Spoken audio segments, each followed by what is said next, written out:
the Lüderitz case is more of a hybrid between the government and the private sector. But I could also draw on a case of that's more of a regional development, district in a city is King's Cross development. King's Cross development.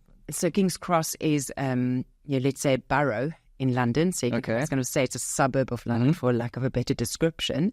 And in that case, there was actually property developers that understood that this is an underdeveloped part of the city of London, and actually from that perspective approached the Mayor of London. So there again, private sector development that could unlock then with public sector participation, an enormous strategy. Is probably one of the biggest success stories that I've recently come across. That's fantastic. Where they've created what was a derelict area and actually transformed it in a multi-purpose hub where there's now a transportation hub. So it's become a central train station in and across England, but also into Europe through the Eurostar departing from that space, but also a lot of retail offerings, a lot of recreation offerings, residential living, commercial operations into one area that's been very well thought out.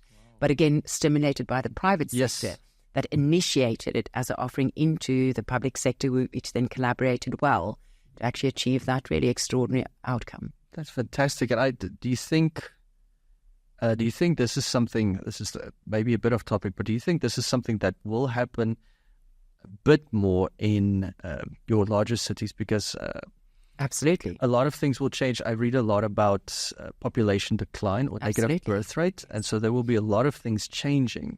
So that's probably something that also needs to be taken into consideration. Very much so. And and perhaps some of our future discussions, I would love us to do a deep dive on that very important point that you raise.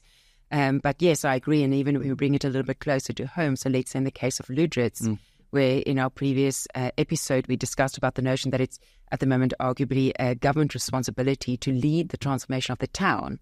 I think what in reality is going to happen is that it can be a little bit more of a collaboration between the private sector and the public sector that will actually unlock that potential. That would be the right way to do it, because it's just too expensive, too big to do it independently from one of the constituents. But there, I think the private sector is already playing a strong role and will play a formal role in the process of transforming that town.